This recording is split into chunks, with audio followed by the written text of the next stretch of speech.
วันนี้เรามาไขความลับของพรรคก้าวไกลในฉากสุดท้ายซะหน่อยนะฮะผมพูดขนาดนี้เนี่ยผมไม่ได้แปลว่าบอกว่าพรรคก้าวไกลจะไม่รอดนะครับ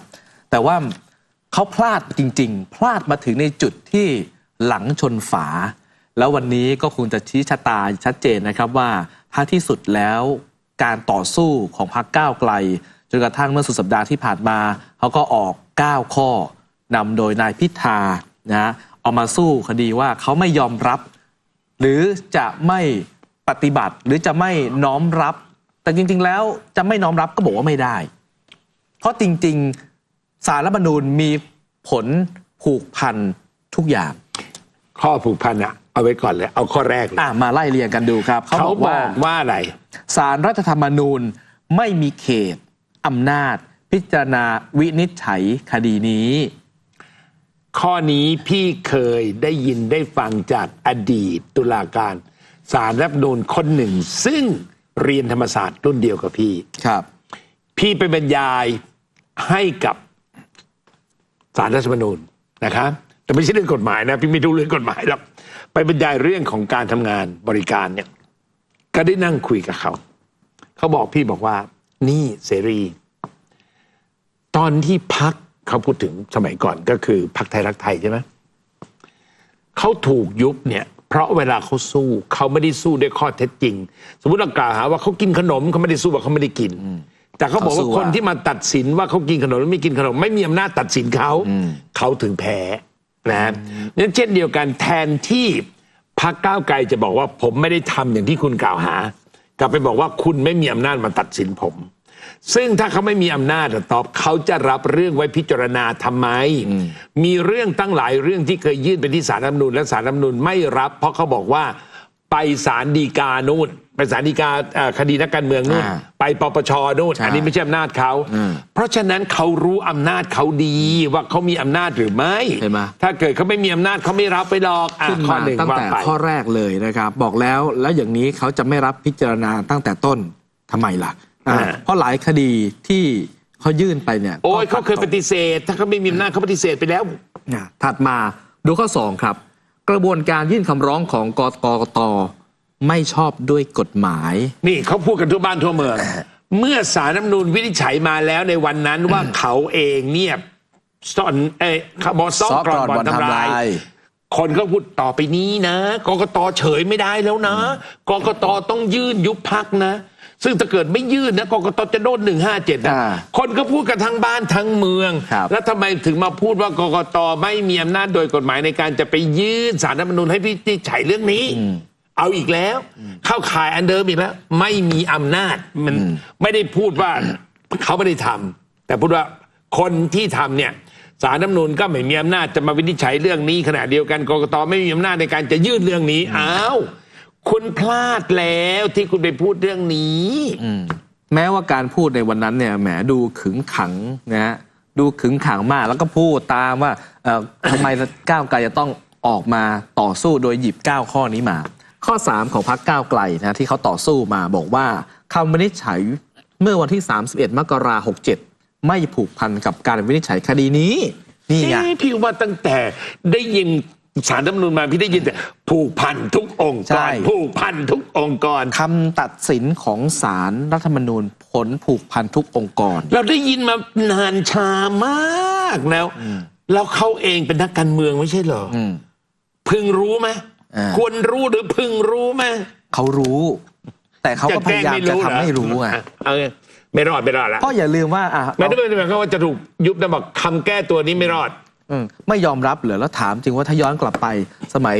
ธนาธรอนาคตใหม่อ่ะนั่นน่ะมันก็ผูกพันทุกองค์กรเขาพูดอยู่แล้วคุณถูกยุบไหม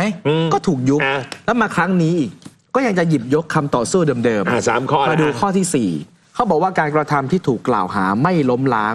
ไม่อาจเป็นปฏิปักษ์เอาอย่างนี้ถ้าเกิดคุณไม่ได้ทำอย่างนั้นจริงๆเนี่ยคุณคิดจะไปยกเลิกหรือแก้ไขมาตรา112เหมือนกับให้คนด่าพระมหากษัตริย์ได้อย่างนั้นหรอหรือก็มีตะแก่คนหนึ่งเขาใช้ตะแก่เลยนะ บอกว่าแหมกฎหมาย112เนี่ยไม่ควรจะต้องเป็นโทษทางอาญาจะต้องปรับแล้วต้องปรับไม่แพงด้วย โอ้ยตายแล้วแก่กะโหลกกะลาคนอะไร ไม่ได้หรอก แต่คนแก่แบบนี้ก็พูดจริงแล้วก็มีคนฟังด้วยนะมีคนเชื่อด้วยนะ โอ้ยเมื่อก่อนคนถูกมองเขาเป็นคนเก่งเป็นคนดีสารพัดโอ้ยคนเรามาเสียคนตอนแก่มีอย่างที่ไหนบอก112ไม่ต้องเป็นคดีอาญาก็แปลว่าให้ด่าแล้วไม่ต้องติดคุกและปรับได้โอ้อีกหน่อยนะมีสตังค์เยอะๆนี่ด่าในหลวงกันคมเลยสิ นั่นน่ะสิ บ้าเหรอคือการที่คุณเนี่ยกล่าวหาว่าร้ายหมิ่นประมาทหรือว่าพูดจาว่าสถาบันล้าสมัยสถาบันไม่ผูกพันกับประชาชนสถาบันไม่ควรจะอย่างนั้นไม่ควรจะอย่างนี้ไอ้10 ข้อที่คุณอ่านเมื่อวันที่10 สิงหาที่ธรรมศาสตร์นั่นน่ะไอ้นั่นน่ะมันไม่ล้มร้างได้ยังไงล่ะมันเหมือนการใช้วาทกรรมเหมือนจำได้ไหมตอนเด็กๆ3 นิ้วอ่ะที่ออกมาพูดว่าปฏิรูปไม่เท่ากับเขาบอกแล้วว่าเขาไม่ได้ต้องการปฏิรูปเขาต้องการปฏิวัติขึ้นอยู่บนเวทีถึงแม้โอเคมันไม่ใช่เวทีก้าวไกลนะแต่เราก็รู้ว่าระหว่างคนที่ชุมนุมกับก้าวไกลเนี่ยเขาเกี่ยวข้องกันยังไงเอางี้แล้วกันเราไม่ได้บอกว่าเขาอยู่ข้างหน้าข้างหลังก้าวไกลบอกปฏิปักษ์ไม่ใช่ล้มล้างแต่การกระทำของก้าวไกลท่านผู้ชมก็คิดดูแล้วกันนะว่าทำไมศาลรัฐธรรมนูญถึงตัดสินว่าซ้อกร่อนบ่อนทำลายสถาบันพระมหากษัตริย์ก็ที่อยู่บนเวทีคนก็ถามจะแก้ไขหรือว่าจะยกเลิกเขาไปแปะตรงยกเลิกเลยนะเขาไปแปะตรงยกเลิกเลยแล้วก็บอกว่าถ้าเกิดยกเลิกไม่ได้อาจจะแก้ไขก่อนแล้วก็มายกเลิกทีหลังนี่แค่ตัวอย่างนะมันมีอีกหลายเหตุการณ์นะโอ้ยคำพูดคำจาหลายเรื่องมากศาลไม่ได้มองแค่เรื่องการติดสติ๊กเกอร์นี่ครั้งเดียวเอางี้แล้วกันไปเอาฟุตปริ้นท์มาดูคนเรานะทำอะไรไว้คุณอย่าคิดว่าคุณจะหนีดิจิทัลฟุตปริ้นท์ของคุณได้7 ปี8 ปี Facebook นั่งรีมายอยู่นะ this may remind you this day on that year อะไรก็ว่ากันไปแล้วโดนมันตลอดก็นี่แปลว่าจนมุมแล้วหรือเปล่าชนฝาแล้วไหมเขารู้ว่าถ้าพรรคถูกยุบคนของเขาก็ต้องไปหมดต้องถูกอะไรต้องถูกไปด้วยอ่ะถูกแบนไปด้วยถูกตัดสิทธิ์ไปด้วยว่ามาต่อไปข้อ5การกระทำตามคำวินิจฉัยเมื่อวันที่31 มกราคม 67ที่ผ่านมาไม่ได้เป็นมติพรรคเวลาคุณประชุมกันมีคนเขาตามคุณไปดูอ่ะก็คุณประชุมอะไรคุณประชุมกันหรือเปล่าแต่เมื่อคุณประชุมแต่คุณบอกคุณไม่ประชุมเลยจะไปรู้ได้ไงคุณไม่ได้ถ่ายรูปไว้และในขณะเดียวกันเป็นมติพรรคหรือไม่มติพรรคคนที่พูดเป็นตัวตึงของพรรคไหมล่ะใช่ถ้าหากไม่ใช่มติพรรคคุณต้องทำเหมือนกับคนที่ออกจากพรรคคุณไปอ่ะคนที่อยู่ที่จังหวัดภาคใต้คนหนึ่งออกมาเลยไม่ได้เป็นประชาธิปไตยอย่างที่ว่ามีชั้น 1 ชั้น 2มีคนอยู่ใกล้นั่นแหละคือคนที่ก็มองว่าเฮ้ยพรรคไม่ควรจะเป็นอย่างนี้แต่ปรากฏที่ออกไปตัวตึงออกไปมีใครแย้งไหมไม่มีหนำซ้ำสนับสนุนด้วยที่กำลังโดนมาตรา112อยู่กี่คนนะที่อยู่ในพรรคน่ะคนหนึ่งก็โดนไปแล้ว6 ปีอ่ะใช่ไหมล่ะใช่4 ปีก็มี6 ปีก็มีเนี่ยเพราะฉะนั้นเอา5 ข้อนี้ก่อนเดี๋ยวเรามาคุยกันต่อ4 ข้อหลังนะครับ4 ข้อหลังที่ว่าเนี่ยนะจะดูว่ามันมีอะไรที่ย้อนแย้งกับสิ่งที่เขาเคยพูดเอาไว้รวมถึงคนในพรรคก้าวไกลด้วยที่เคยออกมากระทำการที่ทำให้ในลักษณะที่ว่าไม่ยอมรับสิ่งที่ศาลรัฐธรรมนูญจะวินิจฉัยในวันนี้พักครู่เดียวครับมาร่วมสนับสนุนท็อปนิวส์นำเสนอความจริงได้แล้ววันนี้